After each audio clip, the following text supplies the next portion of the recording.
I dug up a time capsule, and now I need to find answers. By user/WineDarkC1239. The police were right about one thing. The writing all over my walls was indeed pretty easy to clean. As I wiped away the numerous frenzied iterations of that haunting command, to give them what I owe, I contemplated my next move. By the way, I really appreciate the comments and sound advice I've received here. I hope I don't sound too whiny. I'm not used to posting online like this. I contemplated going back to New York on the next flight out of Heathrow, but the truth is that I have nothing to go back to. I sold my apartment. I have no family, no job, too many ex-girlfriends, and my other friends are mostly interested in how I can subsidize their lifestyles. I suppose I'm more than a little bit fatalistic, but this is all I have. I've painted myself into a corner, and the only way forward is to solve this mystery. Unfortunately, my village doesn't have a library or a public archive where I could do research. As for the parish church, given the population decline and the decreasing church attendance among those who remain, it was consolidated under some sort of regional administration a couple decades ago. There's not even a vicar there anymore. One comes around every couple months or so to have a Sunday service. I'm not too familiar with the specifics of Church of England stuff. My mom was Catholic, and my dad converted, so that was how I was raised. My dad was actually pretty enthusiastic about it, and now I wonder if that was partially due to his desire to forget his past, a desire I'm beginning to understand. My dad didn't get along with his father, and almost couldn't wait to put an ocean between them. I never met my grandparents. Their reconciliation with my parents happened too late. Both of them died shortly thereafter of heart failure. But beyond the difficult relationships with my grandparents, I never sensed anything dark in my parents' past. My parents met at uni and were both seemingly happy and carefree people. My mom was an artist of moderate success, and my father worked in finance. We traveled a lot. They wanted to see the world. A couple of days after my college graduation, my mother received a terminal cancer diagnosis. She was dead a couple months later. My father never got over my mother's death. He worshipped the ground she walked on. He started drinking heavily, never a mean or angry drunk, just a very sad one. I tried to get him help, but he was committed to joining her in an early grave. He died of liver failure just about 18 months ago. So, there you have it. Everything I know. But, as many of you have noted, I need to know more. I'm not sure I trust people around here to give me a straight answer. So I think I may have found a solution. Less than a half an hour's drive is a much bigger town called Bearston. Actually, quite famous in the area for being a well-preserved medieval market town. Now it's mostly overrun with hipsters from London who want to live out their grass-fed beef country fantasies. Not that I'm much better, but you get my point. I figured Bearston might have better resources that could assist in figuring out what is going on. My plan sorted, I cleaned the final letters off my wall. It felt as though the objects from the time capsule glared at me in response. I flipped through the postcards again, trying to think of their significance. But the only thing I could think of was that my great-grandmother's name had been Elizabeth, like the future Queen Mother. I picked up the horseshoe once more, trying a second time to discern any markings or any other clues, thinking I could hang it over the door, just like my mother often did. But as I held it, my hands began to ache, and my arms felt weak. Little pinpricks of pain danced around my fingers. A wave of nausea broke over me. Trying to suppress a dry heave, I opened the door to the patio and shoved the horseshoe outside, feeling immediately better once it left my hands. Almost at the same time, I heard a window slam shut in my neighbor's house. Do they have nothing to do besides watch me all day? I thought, bewildered. There was no one on the street when I got into my car, and once the handful of stores and houses faded into gentle hills and forest, I began to relax a bit, though I'm still a little shaky on the whole driving on the wrong side of the road thing. The hum of the car, amid the silence of nature, soothed my frayed nerves. In my peripheral vision, I sensed movement. When I glanced over my right shoulder, I noticed a large group of deer walking parallel to my car. Their heads were not focused on grazing or their young, but rather on me. Large black eyes unsettlingly focused. Between them, barely visible in the distance, I could make out shadows. Humanoid shadows. With a shudder, I accelerated and the deer began to run, soon falling behind me.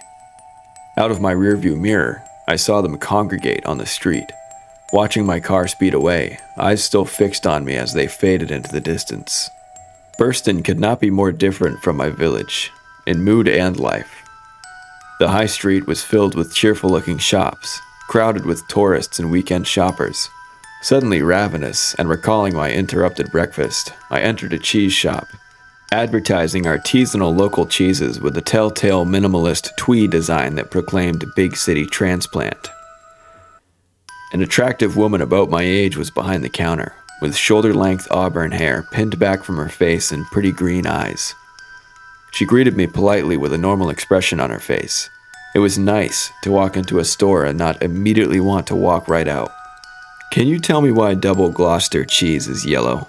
"I've always wondered," I said, putting on my most charming smile. She gave me a bemused smirk. "It's because of an herb, Gallium verum, commonly called lady's bedstraw." I laughed loudly. "I'm sorry, I know I'm incorrigible." "Great name," I said, trying to regain my composure. "Would you like to try some?" she said, pointing to the cheese and ignoring my mirth. "I'll take the whole wheel. I'm new to the area and trying to build my pantry." She nodded and took the small wheel of cheese to wrap. "Have you relocated to Burston?" "No, Druwich." I said the name of my village, carefully gauging her reaction. She raised her eyebrows. "Do you know it?" I asked. "Druwich? Yes. Not really a common place for American expats, I dare say. I was actually born there. It's where my father's family is from. What do you know about it?" She looked around, ascertaining that the shop was empty, and called to the back room. "Sophie, do you mind taking over? I'm stepping out." A sound of assent echoed from the back. She turned to me.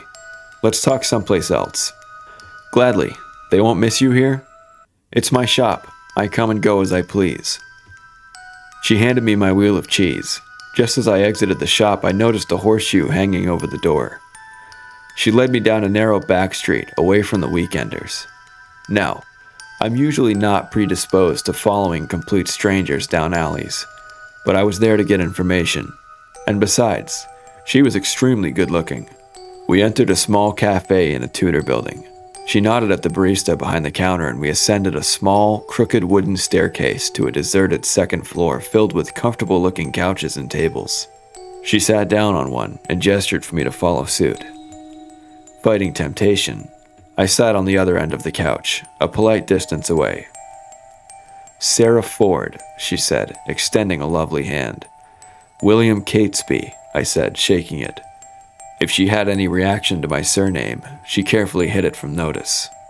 "Well, Sarah, as much as I would enjoy sitting on a couch with you under any circumstance, I believe you were about to tell me about Druwich. Are you also from there?"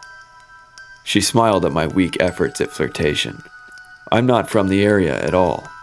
Left a dull corporate job in London about 5 years ago to become a cheesemonger here. You could say I've become a bit of a local history buff since moving to Gloucestershire. And I'm assuming that local history includes Druwich." She nodded. "As I'm sure you've noticed, the town's best days appear to be firmly behind it. For the past century, it's been a relentless story of decline and poverty. First, the farms failed. Then there was a local factory that shut down. Almost all the young people have left. The parish closed decades ago. They even had to shut down the school because there were too few children. It is the story of many a country town, but Druwich is one of the worst examples I've seen. A pity, because the place has so much potential. Architectural treasures on the verge of collapse. I suppose decades-long economic depression would explain the frosty welcome I received when I first moved back." She rolled her eyes. "Could also be that you look like a complete toff." "Me?" I said in mock alarm. "What gave me away?" "How much did your jumper cost?" Okay, I get it. I would be more prepared to accept my general offensiveness if the attitudes of people hadn't changed completely once I agreed to dig up a time capsule in my garden. Do you know anything about that? A time capsule? No. I studied her face. She appeared truthful enough. Nothing in particular about the year 1923 that stands out? Other than St. Edward's getting hit by lightning, no. The church was hit by lightning? My stomach flipped. Yes, it was a terrible blow to the community. The old Norman bell tower caught fire and was completely destroyed. The fire was so hot the iron bell melted against the stone. Not a year Druidge would particularly like to remember then. I wouldn't think so, but apparently your great-grandfather thought differently. Now hold on there, Sarah. I haven't said anything about my great-grandfather. Her face blanched. Well, I simply calculated. She made a movement to stand. I caught her arm and brought her back beside me. I'm not as stupid as I look, I promise. I know you didn't bring me here to talk about historic patterns of economic downturn in English country villages. Her eyes caught mine, and for a moment she held my gaze. A shadow passed over her face. She turned away. People around here like to say Druidge is cursed, she began, measuring her words carefully. And somehow, in some way, your family was at the center of it. You see, the only family whose fortunes did not seem to crumble into thin air were the Catesbys. In fact, Richard Catesby's wealth only increased. Shrewd investments, I said. That's what my father always said. Or just good luck, she said quietly. If we have such spectacular luck, why hasn't any Catesby lived past 65 years old? Why are they all dead? I said bitterly, the volume of my voice rising. I thought of my mother on her deathbed. Only 47 years old, body wasted away to nothing. My father dead on the bathroom floor, not even 55. I apologize, William. I am just repeating the local folklore, that's all. She patted my hand in sympathy. I know, it's fine. I think it's something I need to know. I opened up to her. I told her everything, about the time capsule, the skull with the stiletto and message buried underneath, about the phantom bells and overly enthusiastic villagers. She listened carefully, never once looking at me as though I were mad. Alan and Barbara are perfectly lovely people. You shouldn't be afraid of them, she exclaimed when I had finished. I gave her a confused look and she made a self-deprecating laugh. Sorry, Alan is the barman and Barbara is at the shop. Really nice people. How do I win them over then? Do you think they could help me with whatever has been haunting me? Or how do I know they aren't the ones who are behind everything? I don't think they would be capable of terrorizing you like that. There has to be something else. Nothing comes to mind? Not at the moment, no. But here in Burston, we have a small library with some historical records. When the parish in Druidge was being dissolved, some of the records came here for safekeeping. It's usually not something available to the public, but I'm close friends with the historian in charge of the archive. I can take a look and let you know what I find. You're friends with a lot of people, Miss Ford. She smiled, blushing. It's easy to make friends when you sell delicious cheese. Don't sell yourself short, I said, leaning ever so slightly closer. She chuckled and took out her phone. Let me give you my number, in case I find anything. Archival research purposes only. Got it. Broader topics of communication would also be accepted, she said with a sly grin. Excellent. I walked her back to the cheese shop, making sure the back of my hand would occasionally, accidentally, brush hers. But my incessant flirting was interrupted when rain began to pour down on us. We ran the rest of the way, laughing. I held open the door to her shop. Until next time, William Catesby, she said. Farewell, Sarah Ford. Do keep me posted. She nodded, waved, and joined her employee behind the counter, who stared at me and then back to Sarah with a bemused expression on her face. I hurried my way back to my car, not enthused by driving home in such a downpour, but still buoyed by my encounter with Sarah. The drive began normally enough. I drove cautiously. The sky had darkened considerably and the rain had thickened, making visibility difficult. What I had learned confirmed what I had feared. namely that my family may have been responsible for something nefarious. But our conversation had left me with even more questions. I'm fairly certain that Sarah still knows more than she let on, but so far she was the only person who seemed willing to help me. I was almost back to Druich when a pale, writhing shape suddenly jumped before me. I cranked the wheel, swerving violently, my wheels skidding over the wet road, my car propelled forward, smashing into a giant tree. I was momentarily stunned, but otherwise uninjured. I struggled against my seatbelt and airbag. The driver's side door was still able to open, and I stumbled out onto the wet grass, my head spinning. The thing that I had narrowly avoided was in the middle of the road and twitching. As I approached, I realized it was a naked man, crouched in a fetal position. I called out to him, but he made no response. I pulled out my phone to call 999, but it was dead. Shit. He was moaning, a low and terrible sound. I called out again, but he didn't react. His arms were covering his head. I reached out to touch his shoulder and he spasmed violently, his arms flailing outwards. His face had been flayed. From forehead to chin, the skin had been removed. He opened and closed his bleeding mouth. His eyes rolled around in panic, searching for the safety of eyelids that no longer existed. Ants had already found him. They swarmed the meat of his cheeks, the wetness of his eyes. "What the fuck?" I said. At the sound of my voice, his eyes found me. He began to convulse, a choked sound escaping from his lips as though he were trying to speak. With a ragged moan, the man went limp.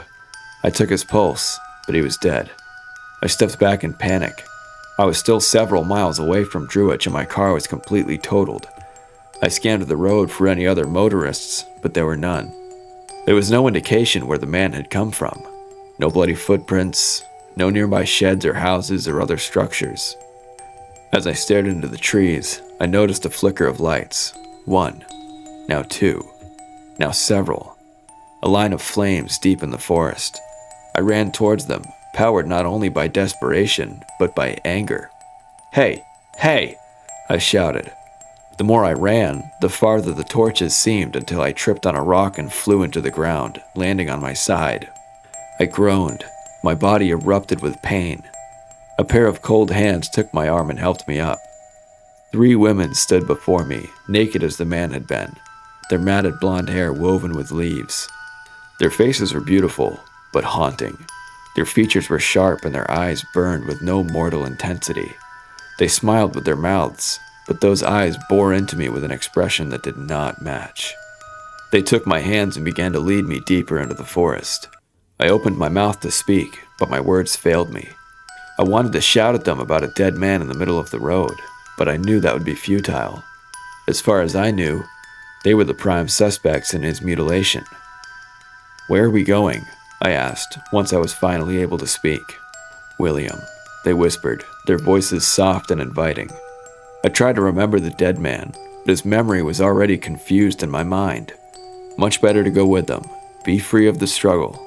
That is what echoed within me. I fought it. The horrific details of the man's flayed face, my weapons against whatever glamour was being employed against me. We were in a clearing with a deep indentation of a circle in the ground, ringed with torches, their flames clearly impervious to the pouring rain. I did not want to stay around for whatever they had planned. Almost as if sensing my doubt, their hands strengthened their hold on my arms. I shook myself free and took off running, too fearful to look behind me, but hearing no pursuit. I felt as though I had been running for ages. With a pang of anxiety, I realized I had absolutely no idea where I was going or in what direction I should be headed.